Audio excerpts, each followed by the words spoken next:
Late last night, someone mentioned a word, and maybe in a sense indirectly asking me to speak about something.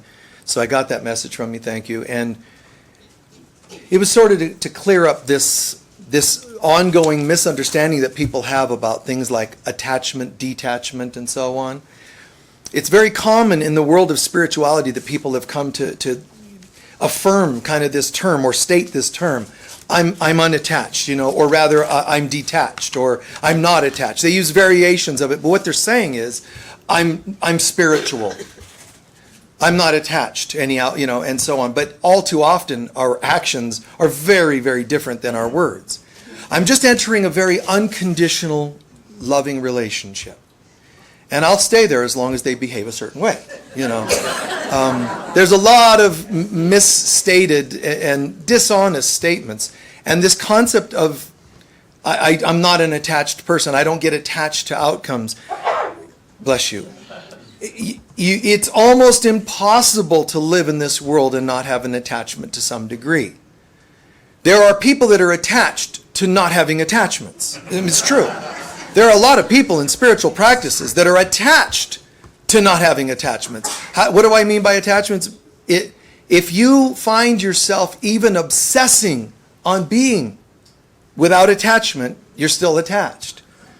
A Course in Miracles is a very interesting book, material channeling, because it's telling you, in this world, your goal of Christ consciousness, developing, awakening, spirituality, ascension, whatever you believe in, your goal is not to get rid of your ego. And a lot of other systems are like, no, you must get rid of the ego, which then means there's something to get rid of. And if there's something to get rid of, you being a child of God who's all creative in consciousness, as soon as you affirm there's something I need to get rid of, it's there. How could it not be? The rules would then be negated that you have a power to create something. So when you say, no, I've got to get rid of this ego, all you're doing is spinning your wheels because you're affirming it's there and you got to get rid of it. How are you going to get rid of it? Because you affirmed it's there. And you get nowhere other than the global depression that we have. So there are groups that are very, very intent on this. We must somehow extract the ego and so on. And A Course in Miracles is saying, listen, there's only one way to get rid of the ego, as you're calling it. Forgive yourself for believing that there is an ego. Forgive yourself for believing that you are an ego. In other words, if you forgive yourself, you would be unattached to it. It would disappear on its own because there's nothing to disappear. Your investment in it would start to dissipate, therefore it would start to fade. It wouldn't even melt saying, I'm melting, as it's on its way out. It wouldn't even do that. It would. One great person once said, it'll just be retired for lack of work. You just won't be invested in it. So it sort of happens in stages. First you have to own that you have an ego. Now I don't mean it's like a thing, like an oppressive demonic being. It just means there's a part of me that is afraid of my light. If you can just own that, then we're done. We got that part out of the way, because that's called an ego. But everybody made the ego into something to be ashamed of, afraid of, demonized and so on. So we made it such a big thing that even owning that you have one means you're flawed, you're messed up. When in fact, it only means you're on your way home. Yes, the ego self. That's all. The ego self. Meaning there's a part of me that's afraid of my ultimate identity. But don't start analyzing how you got an ego, why you got an ego, nor whose fault it is that you got. I think my parents gave me my ego. Don't even. Just however it happened, I can see that it's possible. And that's enough for stage one, an ego. Then to recognize this falling tendency to follow my ego is actually not making me happy. It is important for us to acknowledge that, because as you start to see that, you become then willing to let it go. If you own that it's not making you happy, you're then going to be willing to let it go. That's essential. Then the third step would be, and to surrender it, let it go. After you, and I don't mean once and for all permanent, I just mean anytime you see it. I see what's happening, I'm afraid right now. It could be a moment of self-doubt. That's still the ego rearing its head. It could be a moment of judgment of somebody, including yourself. Just the ego. See it. This is not making me happy. This is not who I really am. I'm a better person if I can put you down. Well, look at that person. God, they're looking old. I'm glad I'm not aging as badly as them. That seems like it's just a common human thing. No, that's an ego. Behind that is, I feel so upset that I'm aging that I need to find someone else, make them look worse so I look better. It's all just a scam, and you're buying into it. What we're being asked to do is, can you go, oops, that might not be God speaking. And how are you going to justify it? No, I think it is the Lord. It's the Lord God. Hello, my beloved child in whom I am well pleased. You're looking so much better than them who I am not pleased. Really, can you even remotely justify it? It's not God, just come on. Secondly, is that making you happy? Well, actually, kind of. Because, as long as someone else looks worse, okay, does it make you feel better knowing that when you criticize them, as you were talking about them, I noticed a new stress line popped into your face. How's that feel? Not very good. It's not going to make you happy ultimately. Resentment, resenting, it's destroying your organs. It chokes out your endocrine system, your glands, which then mess up your chakras, your energy systems are off. So you can try and justify that judgment or hurtful thoughts are helpful, but they're really not. So I see that I'm doing it. It's not really making me happy. Therefore, since this voice doesn't bring me closer to who I am, I think I'm willing to let it go. You're on your way. But after that emptying of your cup, now what would you like instead? I think peace and happiness. See, now, humans, even in the New Age market, are going to start saying things like lottery, and things, eternal youth. How about something deeper than that? How about tranquility? How about peace that surpasses understanding? Call upon something fantastic and learn to fill up with that. Not once and for all. Each moment that we're tempted to be something that we're not, own it, see that it's not helping, surrender it, replace it with God. And then in your own way, give thanks. Just replace it with a feeling of love. This is not what I would choose to see in you today. No matter what I think I'm seeing. Once again, some utility companies hurting me because they charge me too much. If you had abundance, you probably wouldn't care. You wouldn't even notice. So they're just triggering your fears about money or about authority figures or whatever it's triggering. See it and recognize it's not making you happy to make others less. You choose to give it up, replace it with, what I really want to feel is peace. Peace and happiness. And you'll know you're getting it if you're willing to extend that peace to the person you were talking about when you started. If you say, I want to do some work on my ex, okay. And okay, fine. I can see that I got triggered a little. Okay, fine. And I'm willing to let them go to a new level. That's kind of convenient sometimes. Your will, God, let's get rid of them, But when you hear true healing, it's when Spirit then says, you've done a great job. Oh, thank you, oh Lord. And you're starting to feel some tranquility. Yes, you're even starting to see purple. You're really doing great. Your energy, your third eye, can you feel it opening? It's wonderful, isn't it? Yeah, the doors are opening, the drawbridge drops. You're about to reach enlightenment. And there'll just be a question still. Isn't this feeling great? Yes, it is, Lord. Now, let's just go ahead and extend this to them too. Wait a minute. I thought we got rid of them. That's the ultimate test is, can you then wish upon people that you might have been upset with, can you wish them to have what you're asking for? If you think of somebody you don't like financially, let's say some wealthy character in this world that in some way you think is not a good person, but they're wealthy. You win the lottery. Could you, in your prayer of wanting to win the lottery or gratitude that you won the lottery, could you include that person as part of your prayer and say, wow, and I really want to extend, in fact, I'm going to give them a tithe. I'm going to tithe to so-and-so. That's a good way to test yourself to see if you really got it. Can you wish for the ex that took everything? When they left and did all the horrible things that they sometimes have done, could you see yourself wishing that they find peace? And that's a good thing. I'm not telling you to pretend you're not hurting, But I'm just saying, in the stages of healing, we ultimately learn, even when I'm not willing to affirm them goodness, I'm attached to my pain. I'm attached to my hurt, which is really amazing, because that actually feeds energy systems of people like that. Therefore, someone else out there is going to go, oh, I'm feeling drawn to you for some reason.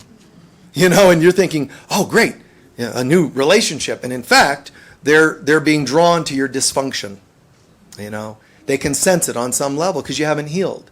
Your resentment's going to attract other people that kind of have a similar tendency to do what these people do. So I got to make that foreign by moving out the thing that draws those kinds of people and moving in something different. And those predatorial kinds of people, they're not really that attracted to wholeness. It's a funny thing. When they sense somebody's got their act together, they're like, I better go somewhere else. Because if you got your act together, you're likely going to call them out. You're likely to say, excuse me, wait, what? Oh, you confused me with somebody who's dysfunctional. That's not going to happen. And it tends to turn them off, and that's a good turn off, So in this world, people have this tendency for attachment. And it's well explained by Buddha. He's saying that the whole essence, after he wakes up, he says the whole essence to the whole illusion of life is fairly simple. And he uses the word ignorance, which has been completely mistranslated to mean lack of knowledge. He says the number one problem with human beings, ignorance. And then people went, I should read more, and as though that's a solution. He meant pure and simple, and I've never ever heard in a book or a teaching this answer. All he meant was ignorance, meaning that you forgot who you are. Ignorance of who you are, not ignorance of information. So, and I'm sure someone said that out there. Sadly, I've never heard it. It shouldn't be rare for people to get it.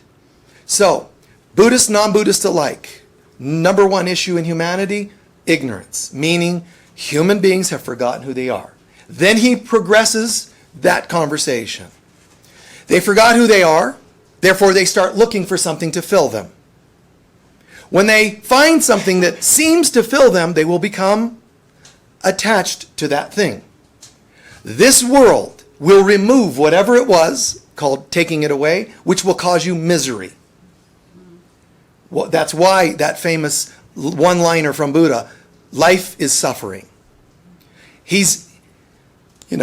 I've said this many times, it sounds like a terrible motivational speaker, but he's actually telling you the truth more than most motivational speakers could ever tell you.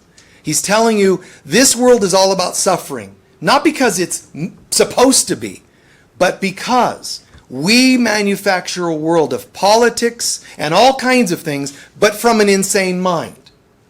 Insane meaning you're not sane, meaning you're not in reality. So people have forgotten who they are. As soon as you forget who you are, you're not in reality anymore. So now in your desperation, you start looking for something to fill you, such as if only our candidate wins, if only my will is getting done, if only, and the if only is heading for trouble. When you forget who you are, you're not bad for forgetting. Just remember. Just turn it around. Make it like this. Here's my linear version of time. Okay, I'm moving through my day. In this moment, I forgot who I am. I remembered. A quick little circle. Done. Wow, that was funny. For a moment there, I forgot. But I'm back. Good. Let's move on. Holding that center throughout my day. But instead, what happens is, moving right along, oh, wait a minute. Oh my God, I'm completely forgetting who I am. I think it's your fault, and your fault, and your fault, and your fault, and your fault, and your... Oh man, I'm in pain, I'm suffering, I better take a workshop. I need a counselor. I need a 12-step group. Hey, wait, responsibility. Oh, look, I'm back. And that's the difference. The short path and the typical human path. And the typical, even this circle, that was cutting it short. Usually it's lifetimes before somebody has an epiphany of some kind. So what happens is we become attached to the things that we think are going to fix us. And that is addiction. But it's also every form of addiction, including codependence. Like when you think something is going to make you feel better, you will get attached to it. If it stops working, whether it's medication that was working on your migraines, it worked for a month, but it stopped working, you're going to get frustrated. And then when you find another medicine that costs 4 times as much, you're going to get upset. Buddha's trying to tell you, your upset is not just about the medicine, your upset is that something failed your agenda. Why did you need the agenda in the first place? Because I needed something to fix me. Why don't you start working on the part of you that doesn't need fixed? Your real self. That doesn't mean, and in A Course in Miracles he's going to say, that doesn't mean don't take an aspirin, don't take your medicine. Go ahead and take it, but start working on the mind that thinks it's something other than what it is. There's a part of you that can't be sick. Start nurturing that peace. So Buddha doesn't just tell you these 4 stages of ignorance, like forget, I call it amnesia. Amnesia, and then searching for love in all the wrong places, looking for love, then attaching to what you perceive to be an answer, and then it goes. And it will go. Something's going to end. If it's in this 3-dimensional universe, it's going to go. It's going to die. It's going to end. It's going to something. And that's why he said, life is suffering because everything you can see or sense with your senses is going to come to an end. And when it does, you're going to be upset. So we, being the brilliant beings that we are, we came up with a solution. Complete detachment. Well, if people that are attached are dysfunctional, obviously the opposite must be good. So we'll just be detached. And we become cold, kind of stoic. That we call that non-attachment. It's not non-attachment. That's detached. So there's a difference between attachment, which again has a genesis. I forget who I am. I look for love in all the wrong places, get attached to finding it. It leaves and I'm upset again, which means now I go on a search again. And this isn't a search we do once every so many years, called like marriage and divorce. This is thousands of times per day without us realizing it. The opposite, that's it, detached. Wow, look at me. I'm not getting as upset. And what you're doing is, because I don't care about anything, I'm being cut off from my feelings. And some people justify this. I mean, I know people that pretend to be spiritual because they know how to shut off their emotions. Look at me. I'm not upset at all, as their liver is like rotting, from anger towards somebody. Nope. Just because you can pack it in doesn't mean you're enlightened. So you just pack better, pack stuff in. When you're attached, you can be attached to material things, and it doesn't take much to think of the variety of material things. You can be attached to relationships of every kind, not just partnerships. You can have attachments, and you will have attachments of every kind. You can be attached to viewpoints. You can be attached to outcomes, politics, votes, elections, all kinds of attachments. You can have attachments energetically. You can have attachments even with what you think is love and you think is unconditional, but it's conditional. And you're not a bad person. Just, wow, oops, that's all. Just like, okay, wow, I see where I was a little attached there. And I'm also not trying to start a new religion where we also just walk around going, oh, wait, I was attached. No, wait, now I was attached to it. Now I'm attached to being attached. Now I'm attached to not being attached. I'm not trying to create some thing where everybody walks around getting all like, just frantic about attachment. Just start with the things that are most dramatically showing up as attachments and the things that show up most consistently or repetitively. Just start with simple things. And then you're going to be able to just look at the umbrella of it all and go, wow, I can see where, even spiritual attachments. I did some great forgiveness yesterday or last week or last month with so-and-so. God, I felt great. And then they called. And then I had an ulcer. And now I'm mad that they called because they upset my non-attachment. But you were attached. And it's okay to do just what you're doing. Just laugh. Sometimes you cry. But it's also okay just to laugh and go, wow, good one. Oh, yeah. That one slipped under the radar. Kind of make light of it a little bit. Whatever the attachments might be. When I was a young guy, and had my first child, there was a part of me that really wanted the very deeply wonderful spiritual experience for these kids. But in that, there was attachment too. There was an attachment to, I want people to see what it's like to have spiritual children. You know? And then they grew up.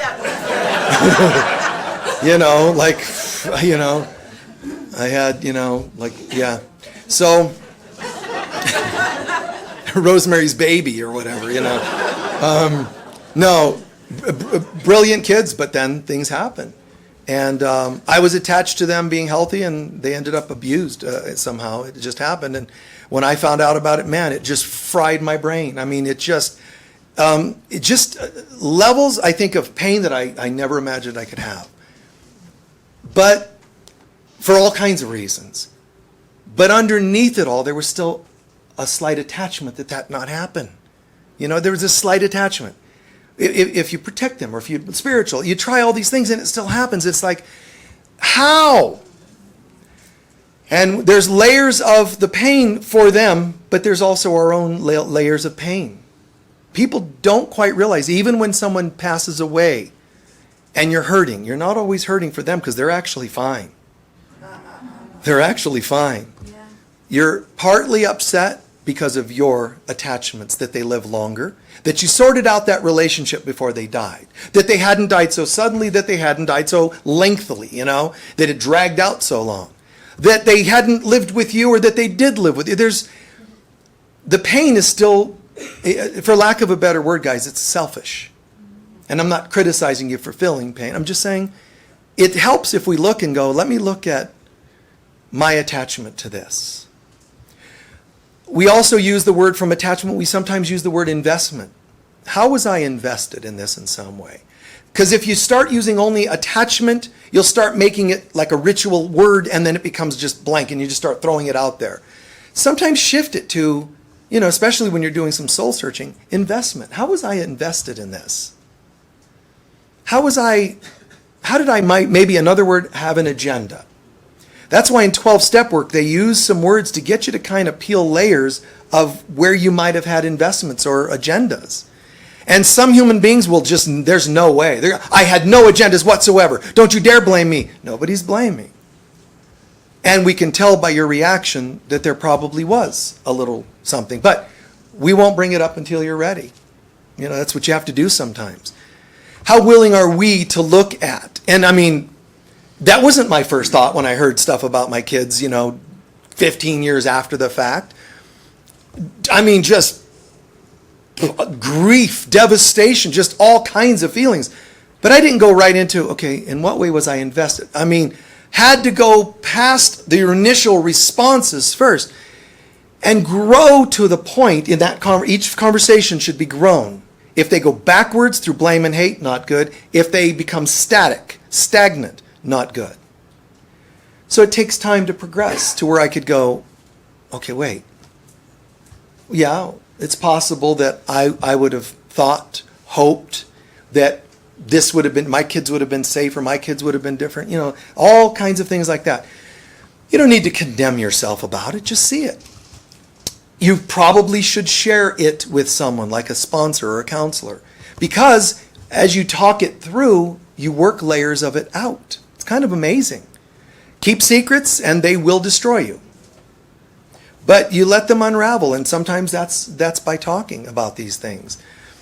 For me, I talk in front of hundreds of people, and I don't become like narcissistic and talk about myself all the time, me. But I share examples because it's relevant, and because this is my life. This is my world. I don't have a separate world where, a couple of people. Most of my life is done like this in front of people. So you are my friends or family or whatever. So for me, it's a little freakier to not talk to a counselor in confidence, but to talk to hundreds and then thousands online at the same time who are watching you as you share those things. And so half a dozen times in all my years here, I had tears in my eyes because it's therapeutic. And even knowing what I know, processing how I process, it still sometimes becomes a therapeutic thing. Not like I'm using you for my therapy, but I'm saying that as I talk it, it unravels more, and as I talk it unravels more. And would I like any part of it to not unravel and keep it secret? No. Do I sometimes think, oh man, I would love to have not brought that up in front of hundreds of people, and maybe, the shower might have been a good place for it, or somewhere else. Yeah, that comes up. And then how do you think I should respond to that? Forgive myself and be at peace with it. The same as I would tell you to do. If you processed here and cried or something, there's nobody here with half a mind of consciousness that would blame you for it. We'd totally embrace you. But standing in front, it seems like it's different, but I won't allow it to be different. I still do my best to process it and watch for attachments coming and going. So people have attachments. You're going to have them. To wish you didn't have them, oh, that's fine, but just be willing to see that you were wishing that you didn't have them. Why would you wish that you didn't have them? Because you're attached to being perfect, because you're attached to having your act together, because you're attached to having only stellar children or a stellar life. I want to be a great college student, straight A's only, and then one time it didn't happen. Be like me, just fail at all the classes in school. You just kind of get used to it. Yeah, I didn't. High school wasn't my thing. School was never my thing. So we go through life and we realize attachments in sports, even watching other teams. There's an attachment to one team winning. Yeah, but this team's the good one. They're right. That one's a bad team. This politician's good. That one's bad. There's attachments. All that, and look at how attached people are. And it'll seem sometimes to ridiculous things, and it is ridiculous. But it's all ridiculous. Your version of what an attachment is that's bad is not, okay, and there's good attachments. It's anything that you're attached to is not even accurate. It's not even true. You don't say, well, there's good attachments. So attachment's not great, but also being detached. All that is an overcompensation. And there are a lot of people that call it spiritual. All that said, we're not going to swing the pendulum. We're not looking for attachment. We're not looking for detachment. We're looking for what? Non-attachment. It's different. Not detached. Non-attachment means I have an option. I could get attached, but I'm not finding myself doing so, so I'm not attached. And that's where peace is. Most people don't know about the third option. Most people don't discuss the third option. And that's why most people don't discover the third option and live the third option. And even this is a process. Non-attachment. What does that look like? It's a healthy level of consciousness. It's closer to unconditional love. But it doesn't mean I'm attached to never having an attachment about love. I see it and I walk through it and I do what I can with it. If I slip and find myself upset, I likely had an attachment of some kind. Let me look at where that came from. The way to work on attachments is not to make yourself not have attachments, because that's detached. It's to start going through certain processes. One of them being just self-awareness. Know thyself. Know this is one of those moments when, oops, I kind of got attached here. Oops, I found myself being detached here. I wonder why I would detach. What do you think it is? Probably to protect myself. Well, Michael or whomever, why were you feeling the need to protect yourself? Well, because if I would have let them know this, they would have thought that of me. And what if they did? And you learn to walk through these conversations with yourself to realize my attachment and detachment is all ego-based. It's all fear-based. Because I'm afraid of what you might think of me if you knew that I thought, felt, lived this. So I did my best to react to it or shut it down. Instead, I'm going to, learn to be vulnerable, learning to be open. The great masters in history, guys, they taught it. They said, if you're not aware of how to become non-attached, you're going to be unhealthy. Not once in history did attachment or detachment not cause the practitioner of it, the participant, pain. Not once in history. That's a huge statement. And I'm making it anyway. Not once in history did attachment and detachment not result in some form of pain. Also, not once in history did non-attachment ever cause pain. So then why wouldn't we just choose that in the first place? Well, let's do it. It makes sense. How do I get there? Well, you can't just say, okay, non-attached, ready, go. Starting now. I'm completely not, it's peeling off layers of my fear-based self. And how, again, looking at myself, being willing to just bring myself to the altar and watching my frailties, my fears, and letting them peel off. Peel off. And by the way, when I use that phrase, peel off, it brings up that common saying, it's like an onion. People that use that phrase, they'll say things like, it's like an onion. There's layers and it'll go on forever. No. Not even an onion has layers that go on forever. So, yeah, people, man. Anyway, thank God I'm not attached to that. But peeling layers and the layers go on forever. No, they don't. That's not a healthy affirmation to say they go on forever. Why would I even want to start peeling them if they're never going to end?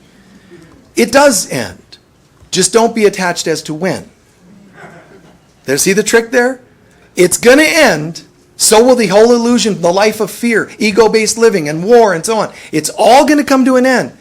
But if you're attached to when that is, it will not come to an end, because there's an it that you need to come to an end.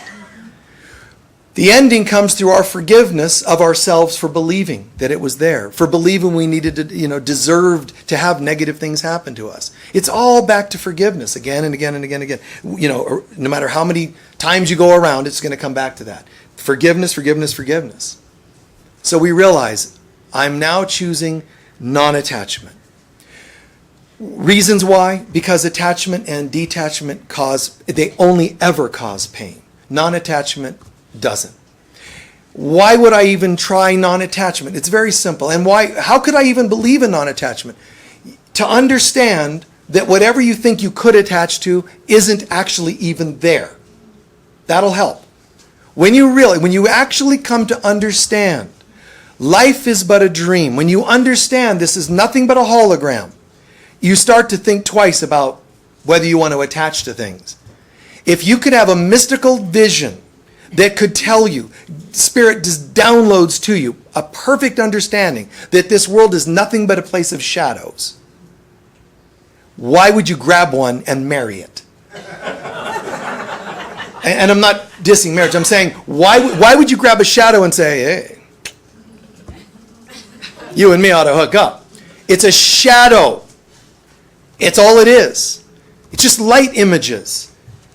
And it's okay to see light through a prism shining on a wall, making rainbows and go, God, that's beautiful. But don't date it. It's just beautiful lights. And I'm not saying don't do things of this world. I'm saying know what it is. Food, it's a shadow. So eat the right foods for you. Eat by all means, but they're shadows. Date, marry, have children, but they're shadows. And that's why people don't know how to practice non-attachment. Because then it means that I'm going to have to admit that I'm not only following shadows, I'm actually causing them, creating them. By being invested in a world of shadows, I'm actually helping to co-create a world of shadows. Do I want to own it, which is called separation? Do I want to own that I contribute to mankind's separateness? Well, heck no. So I actually consciously and subconsciously keep creating a world of shadows, making it seem like it's real so that it justifies my reaction to that world. I don't usually get upset, but I saw this thing happen. And now I have a reason to be upset. So when we get attached to things, it's going to cause us pain, but it's actually mirroring lessons for us. It mirrors our own vulnerabilities and our weaknesses, and we have the right, and we have the power, we have everything we need to turn that around. Imagine this. There is a God, and God is the consciousness of love. And God wants nothing more for us than to remember that. That's all. And is not attached to that. It just knows it's going to happen. It's not attached as to when, but God can say, but I'm really sad to see you folks keep living in such pain. I mean, my heart goes out to you on one level, knowing that it's an illusion. It is an illusion, but I still feel sad that you believe in this place having power over you. I feel sad to see that you hate, that you're afraid. But I affirm the difference between God and humans, but I am aware it'll come to an end. And Jesus himself says, when will the end be? He says, no one knows. Why? Because of free will. It could be today, it could be yesterday, it could be tomorrow. And that's how unconditional spirit can be. Spirit can say, all I am is love. So how could I do anything but love you? And to see you torture yourself? Wow. And yet, I'm going to allow you to do this as long as you feel you need to. That is an intense level of unconditional love. For something to be only love and watch only hate or fear and allow it to be, that's absolute unconditional love. One way that it does it is because it knows the outcome is good. So that means that's also a clue for us. Hey, my children made in my image, if you'd like some training, some ideas on how to pull this off, follow my example. See it. You're allowed to be sad about it, but keep affirming the end result. Keep seeing the outcome, and you won't be attached. You'll know, because attachment means I already have a staged agenda outcome, and I want it to go a certain way. And then attachment gets even more out of control with, and if it doesn't, I'm going to panic. Why? Because the only outcome I could conjure up that was decent didn't happen. Because I forgot how to believe in an outcome that is absolutely certain. And I'm going to now surrender to that. I'm going to surrender to the outcome that is certain. The only outcome, God. And in that outcome, everyone goes home. But part of my agenda is fed by, but I can't figure out how that's going to happen. So, in my limited mind, the best I could do is a few of you are worthy.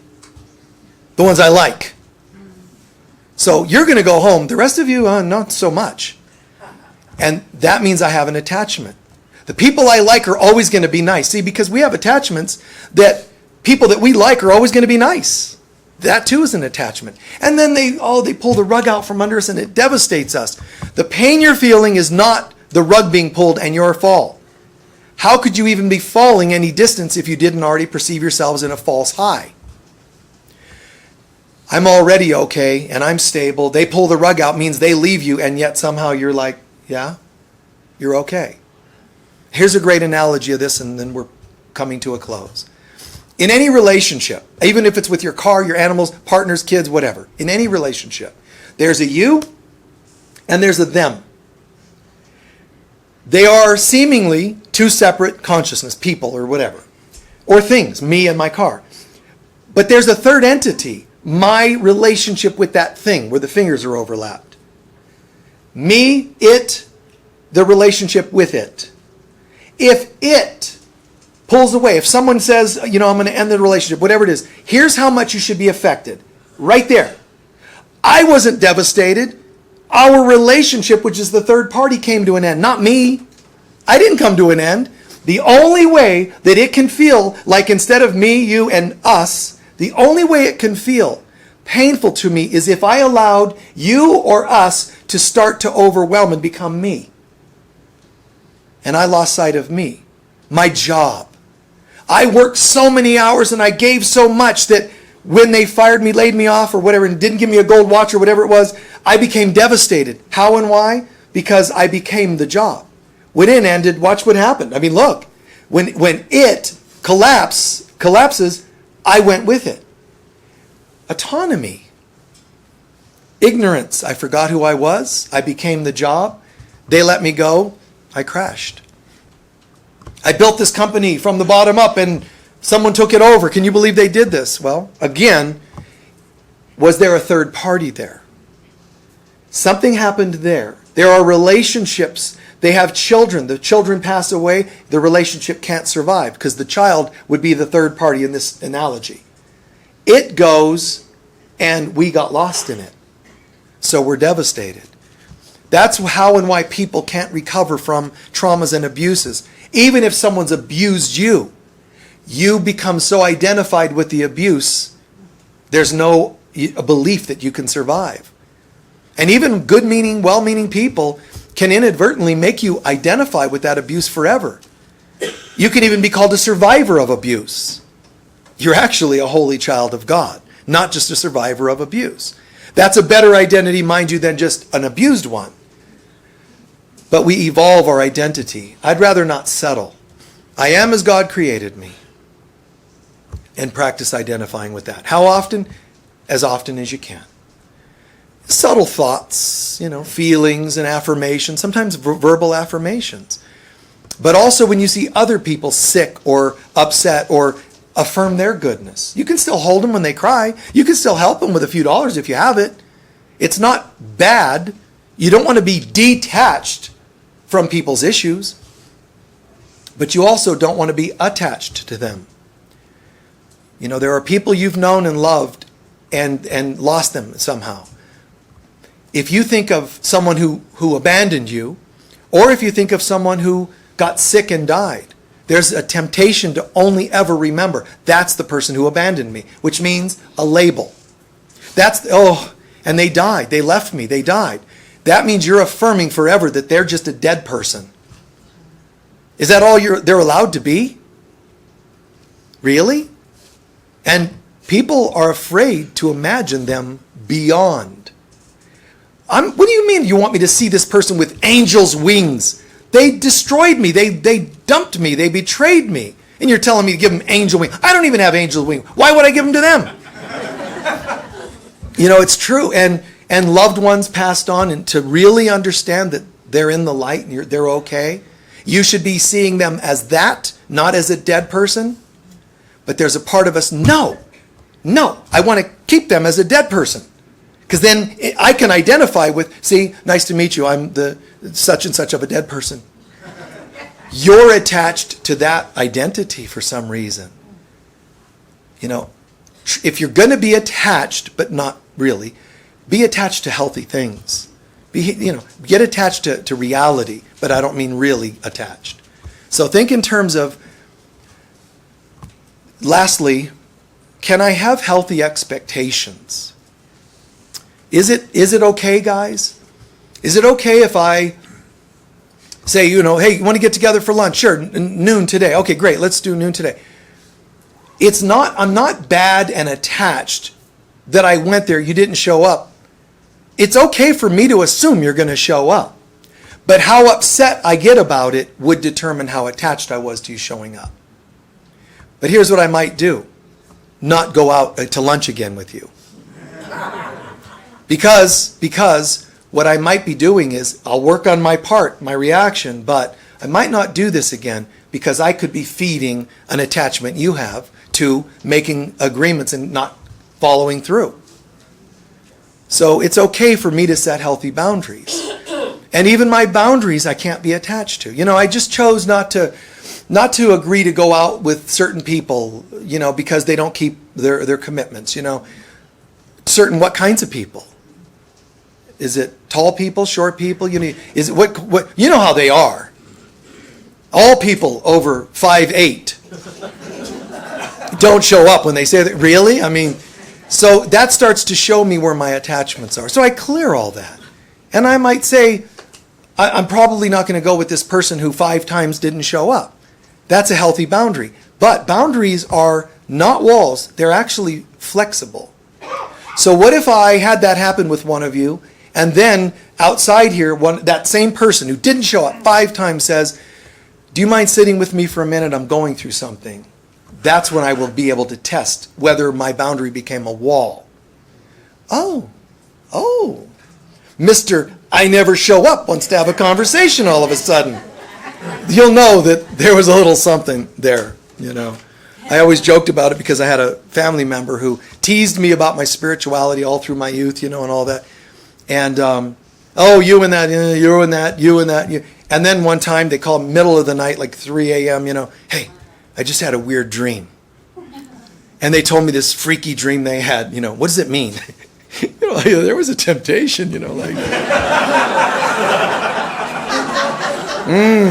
I can tell you all kinds of things. Now would be a good time to insert all kinds of, retribution for you're teasing me, It means you're a jerk, or whatever. But can you set that stuff aside? That's one way to know that your boundary wasn't a wall. Someone, reaches out and can I be helpful? How would you have me be helpful today? Does it mean putting yourself at risk in some way that person or anybody else harm you? No. Does it mean something should be done to harm that person? No. How can I be helpful today means how can I be helpful to the greatest number of people? So I wouldn't advise attachment, but don't make a religion over it, about it, of it. And detachment, all that is the opposite. It's just a reaction.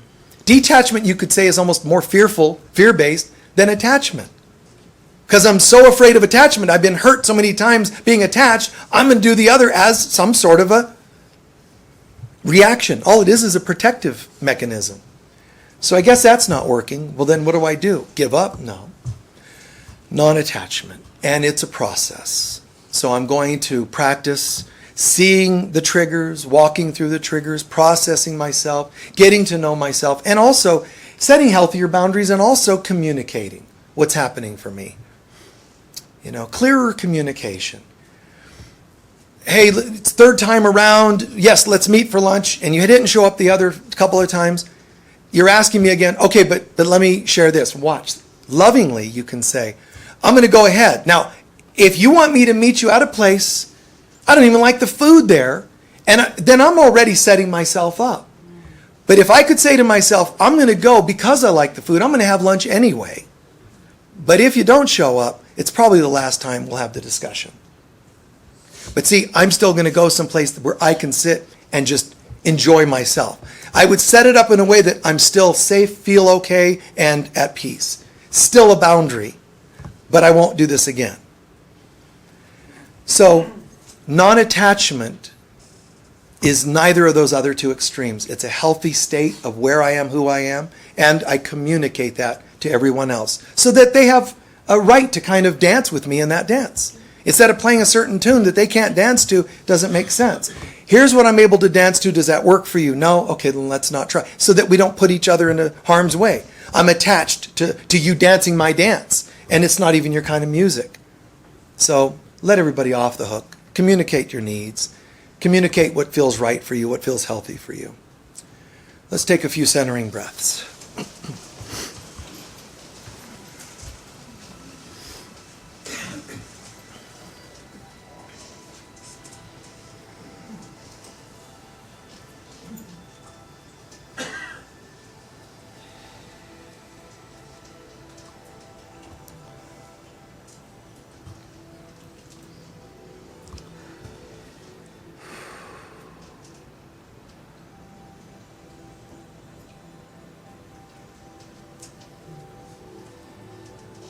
Centering into a quiet place inside of our soul.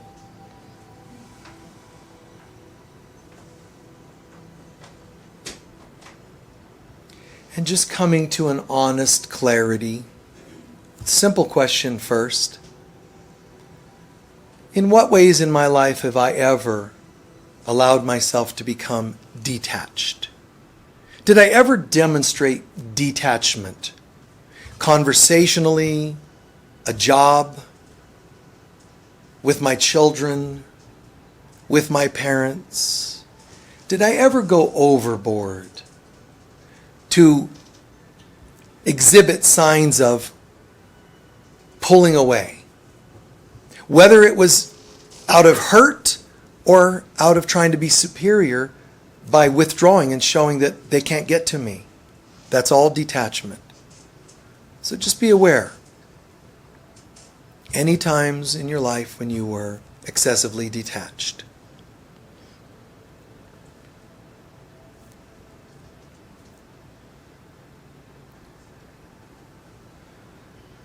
And then just ask yourself, honest question, look for a simple, spontaneous answer. What value might there have been in being detached? Might I have thought there was something to gain from that? What was its purpose?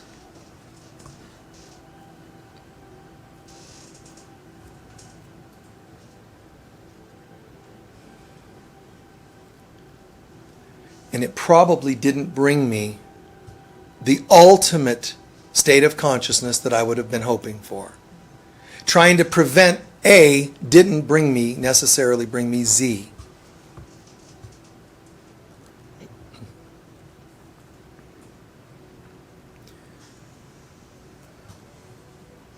Look at times in your life where you were attached.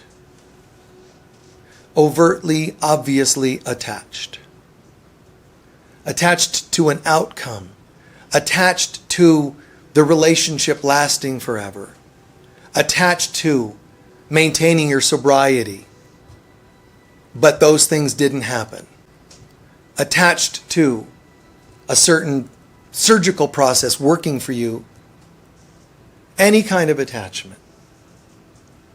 Attachment that you could convince someone to like you that doesn't like you. Just open the mind and let the Divine Mother, she knows, in what we need to see today. What examples we need to see of where we've been attached. Attached to looking a certain way. Attached to your book. Selling millions of copies.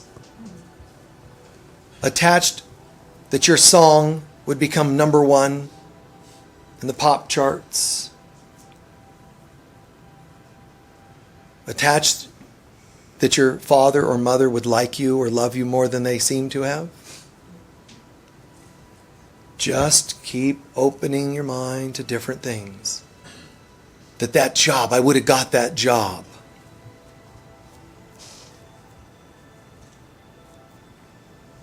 Winning that lottery because your dream said you were going to win it.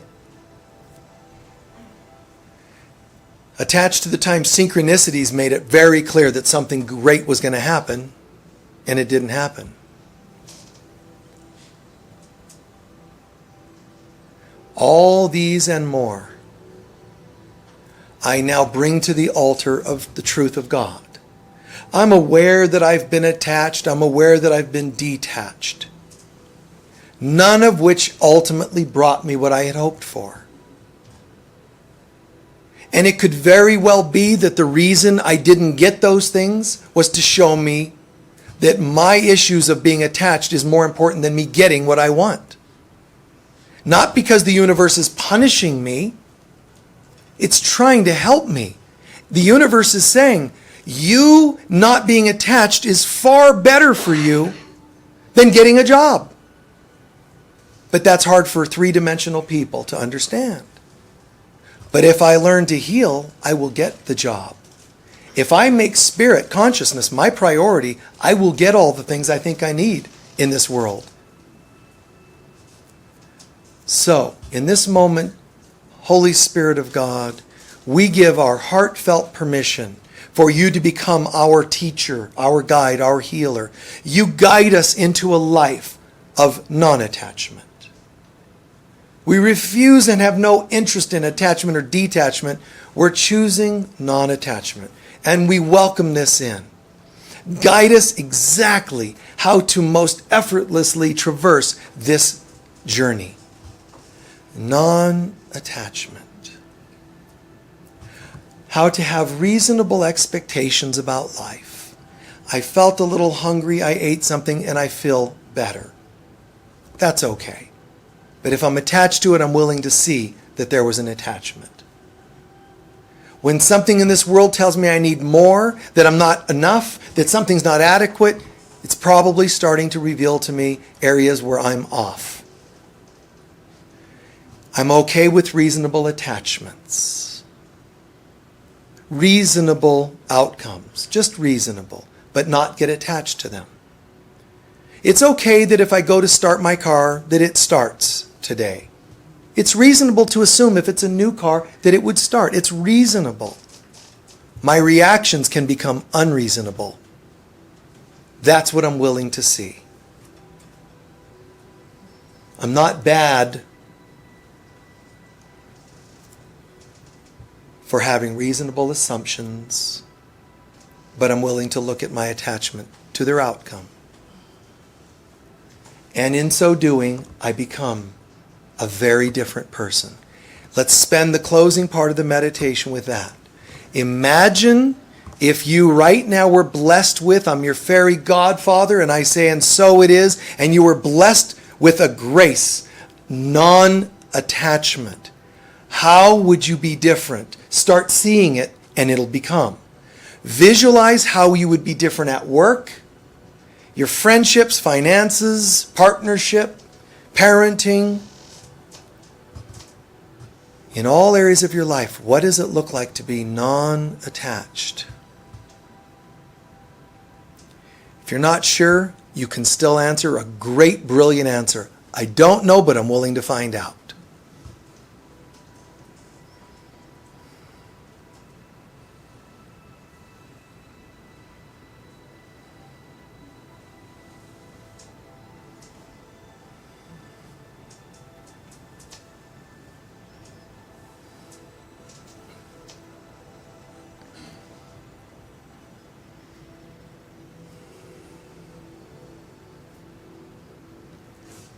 And feel a tranquility, not just an intellectual response to this. Imagine feeling the grace of God descending into the room, actually weaving itself into your being and unwinding attachments and detachments. Unwinding stuff where we held ourselves guilty for not being this enough or that enough. Unwinding erroneous beliefs about ourselves and allowing peace.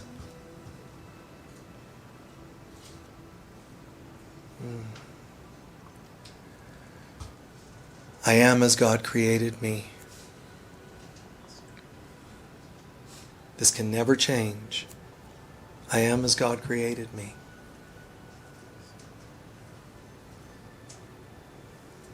And so it is.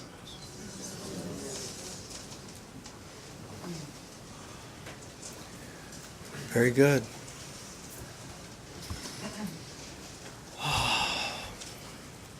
Always allow, whether it's a book you read, a service you listen to, a lecture online, always allow these things to just have the deepest effect possible.